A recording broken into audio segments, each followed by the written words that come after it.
Hello everyone. I know I haven't been very active on here lately. Just had a lot going on, but I've had so many people reaching out on Twitter and various places asking how I'm doing with the situation here in Texas. So thought I would do a little quick video to update everybody and let you know how I'm doing.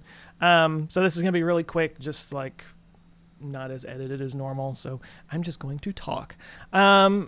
To answer your questions, I've been doing okay. I mean, I'm okay. um, we have not had any power outages that are worth talking about. There were some rolling blackouts at the beginning of the week that, I mean, they were like 10 or 15 minutes at a time. It really wasn't anything traumatic or anything like that. I mean, a lot of my friends though have really, really, really struggled having several days at a time without having any power. There's a guy I know from Facebook who literally had to tear apart a bookshelf and use it for firewood. Like it got that desperate for him before his power came back on. So it's no small thing whatsoever. It's been a real it's real. But I'm doing okay. We had a busted pipe yesterday. I guess that's the worst of our problems. I was woken up yesterday morning by, I've described it as it sounded like an armadillo having a seizure in our walls. It was just like this blah, blah, blah, in our walls. And I was like, what was that? And it was in the wall to the master bathroom, which we had already had, like the bathtub faucet was not on, so it was clearly already frozen, and we knew that we were kind of dreading that when the thaw came that something might happen. I'm not used to having frozen pipes. I don't really know exactly how and when the busting happens, but anyway, so yeah, we were already having some issues in there. The water wasn't draining from the bathtub or the sinks in that bathroom. I had a space heater in there just trying to keep things warm, doing what they said, dripping the faucets. The faucets, I'm just giving you the lay of the land here. The faucets and the sinks were working, but the sinks weren't draining, so I couldn't let the water drip like they were saying to. I tried to do it with just like a pot. I put the biggest pot we had from the kitchen in the sink, but I mean, I was still having to like put that into the toilet every, I don't know, every, what was it, like 15 minutes or so. So it wasn't, it was not a valid method of doing that. Anyway, so yeah, I woke up yesterday morning, weird sound in the walls. I went into the bathroom and I could hear water running. Like there was water flowing through the pipes, and I was like, this is probably not good. So I threw on some clothes really fast and I went downstairs, and it was just raining in the kitchen. It was coming through the light sockets, it was coming through the door frames, pooling up in the floor, and I was just like, oh my God, and I flipped out. I had already gotten out the key to the water valve that's out front, the water main. But I went out there. And I've talked about my eyes being a little messed up because of the LASIK. It always takes a little bit of time for them to adjust in the morning. Still is a problem. But I got out there, and it was like the worst nightmare of anybody who has bad eyesight. You have these bad dreams where you break your glasses or you forget your glasses or something, and you can't see, and it's an emergency. That's what this was. I go out there and I open up the thing, and I look down in there, and for one thing, it was it was snow everywhere, so my eyes were having trouble adjusting. It was dark down in the whatever you want to call it, the thing. I'm just going to use the word thing a lot because I don't know what things are called. But anyway, I could not see the valve. I couldn't see it, and my eyes were still all funky. But what I could see was the little meter just spinning. So I'm like, oh my God, water is filling up my house, and I flipped out, and I was like on the phone with the plumber, and they weren't even answering. And I had to run next door and grab a neighbor. I was like, do you know how to turn the thing off? And before he even got out there, I went out and I guess I calmed down a little bit, and I found the thing and I turned it off. So long story short, we had a lot of water damage in our kitchen. We sopped up the most of it. We called a restoration company, and they're going to come out when they can come out, whenever that's going to be. I mean, there were like 4 or 5 people in my neighborhood that had busted pipes on the same day. Like there was just constantly people saying like, do you know a plumber? Do you know a plumber? Now I will say, I got super, super, super lucky. I I I went on our neighborhood Facebook page. So I'd already called a plumbing company that I've used many times before, but they're like a big national company, and yeah, they weren't even answering the phone. And so my wife was on the line with them, and I got on Facebook, the neighborhood page, and I found somebody literally in the middle of all this. They're like, "Does anybody know a plumber that can install a sink?" It's like, you really think you're going to get somebody for that? But anyway, a guy recommended a company, kind of more local company. So I called him up, and by a sheer miracle, that guy was finishing up a house like a block over, like literally one block over. And within 10, 15 minutes, he was at my front door. And I was like, oh my God, you got to be kidding me. So he came in and he looked around. He was like, yeah, well, we're finishing up that other house. And his crew was finishing up the other house. He said, we'll swing over here and take a look. It took him a few hours, but yeah, they came right over and they fixed it. And so we have our water turned back on. And it's literally, it is an absolute miracle that we got him when we did, because there was somebody else in our neighborhood that had a busted pipe. Somebody else referred them to this same person, and I chimed in. I was like, yes, call this guy. He's amazing. And already he was too busy to come over and help them out. So I just happened to catch the right guy at the right time. Again, just crazy lucky. If he hadn't been able to do that, I probably still wouldn't have water. But we were out there shoveling snow into buckets to heat it up for toilet water and, to boil maybe for the dogs and whatnot. It was very, very much a panicky situation there for a minute. But look, I am just the luckiest person in the world that I haven't had really yet. There's still a little ways to go. Haven't had power issues. Haven't had water issues, because they're turning off water for a lot of people for this same reason. And that's another thing that, when this whole thing started, they were like, drain all your pipes, keep your water flowing, which is very weird because we usually are in drought conditions around here, and they're always saying the opposite. It's always, conserve water. And now it's like, turn on all your faucets. But now they're saying the opposite. They're saying, well, now we're running out of water. Don't run your faucets. And it's like, come on. So if you don't have any power and your house is, basically at freezing temperatures inside, your pipes are absolutely going to freeze up. So you're going to have busted water pipes and no power. And I know a lot of people that are dealing with exactly that. So again, we've been exceedingly lucky. My editor, Nick, actually has been working on videos. There was a video that was supposed to come out today. It's Thursday that I'm recording this, so I don't know if I'll get those out today or not. But I was supposed to have a video out today, and he wasn't able to work on it because his power was going on off and on. He had to go to a friend's house, and then his power went off. So he was only able to work on it for an hour or two at a time. So anyway, I got the videos pushed back. So the video was supposed to come out today is going to come out on Monday, and the video that was supposed to come out on Monday is going to come out next Thursday. But anyway, the least of my problems right there. So anyway, that was all just to address what everybody has been asking me, how I'm doing. That's what's happened. Even as lucky as I've been, this thing has been a massive headache, and my heart goes out to everybody that's really dealing with real issues around this. Now, if I can go into rant mode for just a second. When the weather first dropped and the power hadn't started going out, and this whole fiasco hadn't become the fiasco that it's become, I got on Twitter and was putting out little memes or jokes about like how how hard it is to get writing done or something when it was cold. Anyway, I did something put something out there about it being cold.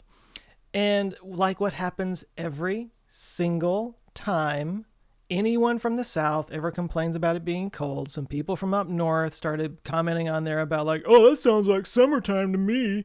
And one guy specifically was like, just so you know, all those Canadians are laughing at you right now.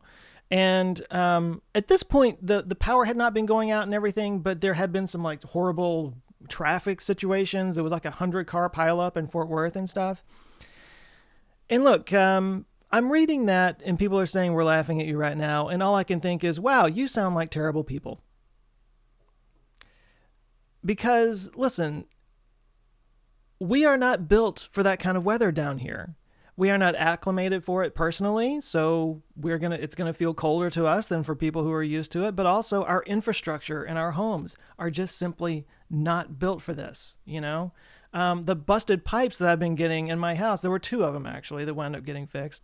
I'm just sitting here thinking, like, if you live in a place where it goes below freezing all the time, I'm gonna bet that your house is better prepared for that kind of weather. You're more winterized than we are down here. Our houses are not made to keep heat in. Our houses are made to keep heat out, because that's the kind of weather that we usually have to deal with. That's usually the problem, is that it's too hot. And on one hand, it's like, look, I get it. Texans were always thumping our chests about this, that, and the other. And when you see us struggling with something that you deal with very easily, fine. Okay, I get there's a bit of schadenfreude in that, whatever. But where I get upset, and here's where the rant comes, is that when the opposite is true, when there's a freak heat wave in New York or Toronto up north, and it's 100 degrees and people are sweltering in their apartments, and I hear about that, there is no part of me that thinks that's funny. There is no part of me that wants to laugh at that, because I know how sucky it is when it's 100 degrees outside. And in fact, I assume it must be much worse for people up north when it gets to be 100 degrees, because you guys don't all have air conditioning like we have down here. I have never in my life lived in an apartment or a house that didn't have central air conditioning. I've never had it. It just does not exist down here. It might not even be legal for all I know. But I know a lot of people up north don't have that kind of air conditioning. And I can't imagine how bad 100-degree temperatures must be when you don't have good air conditioning. It must be horrible. I assume it's worse for somebody living in New York or Toronto or Montreal to deal with 100-degree temperatures than it is down here. We just don't have the same infrastructures, and we don't have things built the same way, because we live in different climates, and that's how it is. So I'm sorry, but when I see people from up north, they're just kind of like laughing whenever we, talk about it being cold down here. It just happens every single time, and it's annoying, and I've been over it for years now. But when we deal with weather like this, when it gets down to 3 degrees, I'm sorry, that's cold, okay? I don't care where you're from, that's cold. And if you live in a place where you're acclimated to that and you're prepared for that, you can handle it a lot easier than some place that can't. Like, I don't even have snowshoes. I don't have snow boots. Let me show you the shoes I've been wearing. You know why I've been wearing those shoes? Because they actually have like a solid like leather outside that can block moisture and cold. All of my other shoes are sneakers. That's just basically what I wear. The most we ever get of snow around here, the last major snowstorm we had was in 2011. So maybe once a decade we have a snow situation like this. And even then, it usually snows for a day or two and then it warms back up. I mean, that's kind of one of the things that kind of almost sucks about our snowstorms around here. You don't really get to enjoy it because it's gone the next day. But it's been below freezing for almost a full week. That just never happens here, okay? So yeah, of course we're not prepared for it. Why would we be? So anyway, that was already kind of irritating me. I've gotten a lot more empathetic stuff since the power outages made national news and everything, and I appreciate that. But listen, I mean, I'm just done with the gaslighting. That's what it is. It's gaslighting. If it's 3 degrees here and I say something about it being cold, look, it's one thing if it's like 30 degrees and where you're living it's been below zero for months. Sure, okay, yeah. I mean, then you might be able to say like, dude, deal with it. But when it's 3 degrees for like a week, like how cold does it need to be before you can recognize that, okay, you're probably, struggling with this, like I feel like if it was 10 degrees Kelvin or just 10 Kelvin, it's not degrees Kelvin. If it was 10 Kelvin, then, and I said something about it being cold, somebody from up north would be like, oh, you think it's cold? It's 70 Kelvin here. And it's just shut up. I'm just so over it.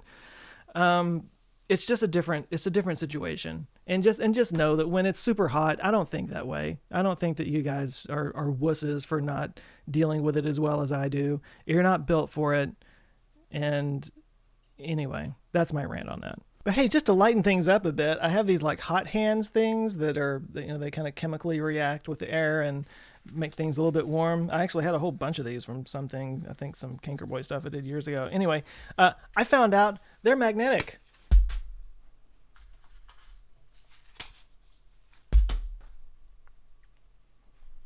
What is going on here? So no, seriously, I yesterday here.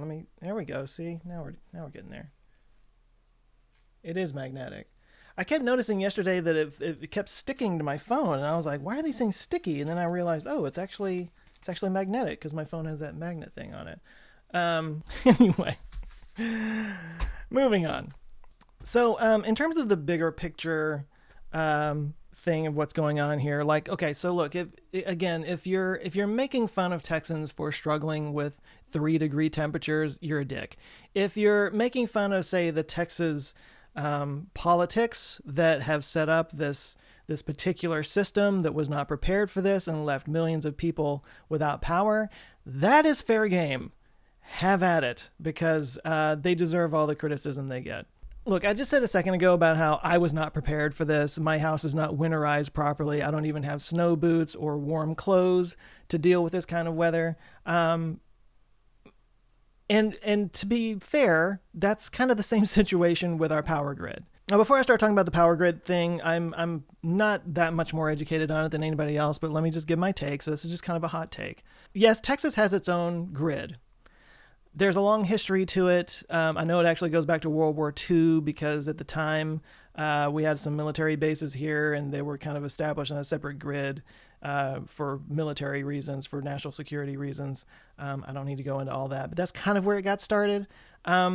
But in terms of like the regulation aspect of it, that's kind of where things have swung in the last few decades, where they wanted their own specific grid. You know, you have the Eastern Interconnected Grid, you have the Western Interconnect, I think is what it's called, and then there's the Texas grid.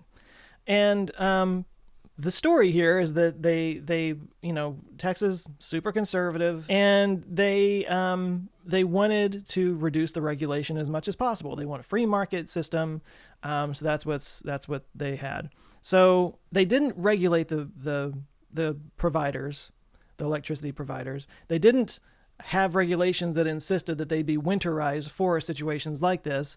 So those companies did not invest in winterization of their facilities. And this goes across the board. This is natural gas, this is coal, and yes, wind.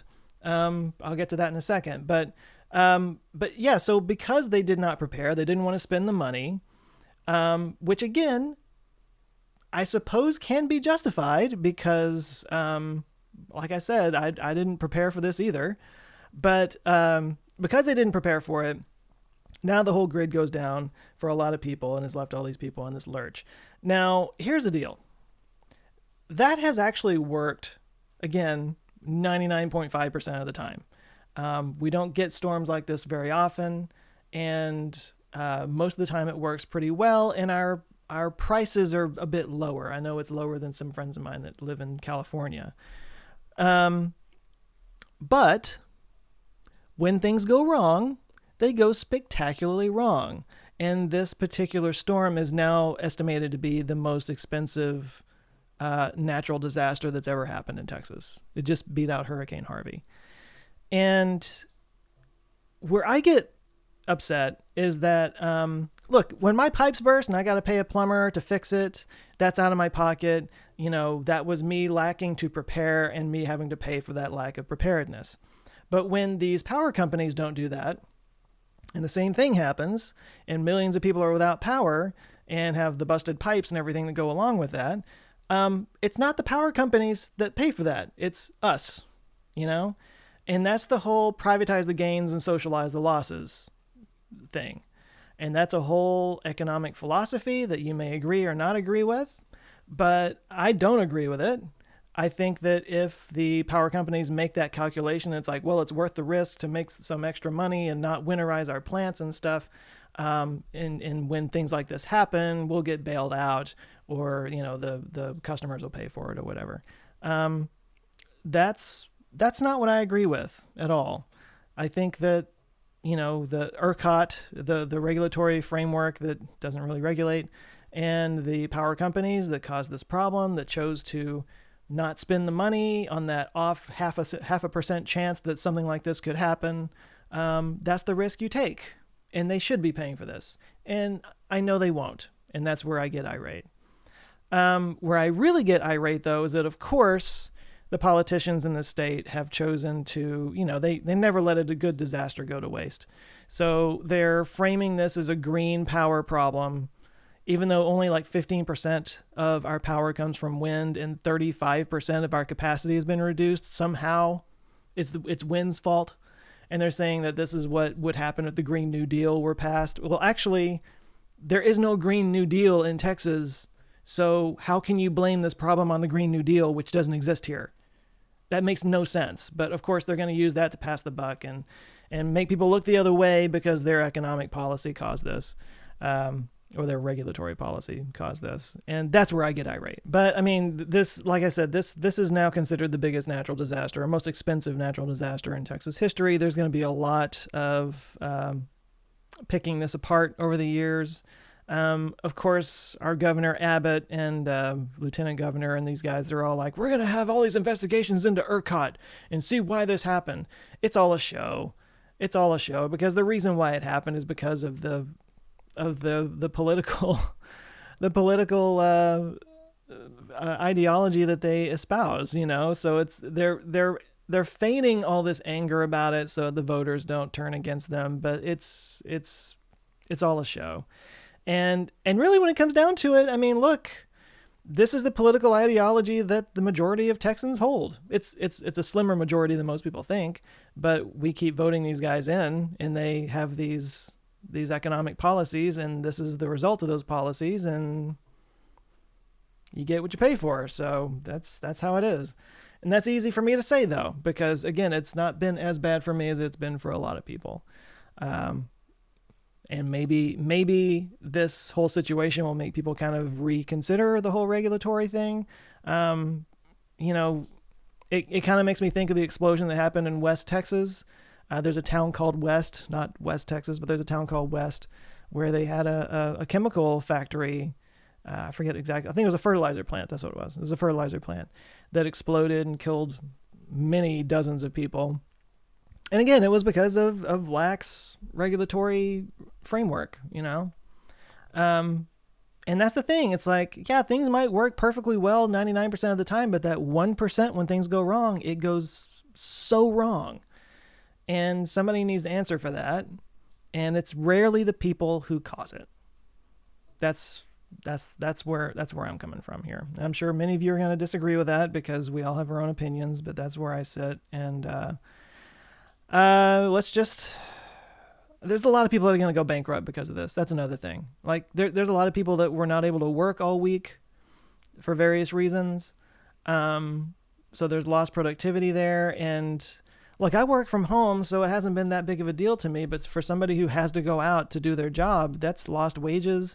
That's rent that they can't pay. If their pipes burst, that's money they just don't have to pay for it.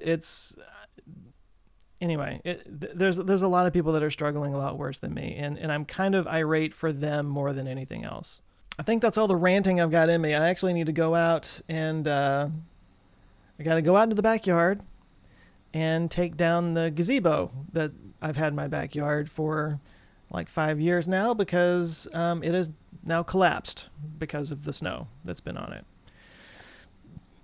So that's the two major things that I've had to deal with is the water pipe bursting and the gazebo falling down.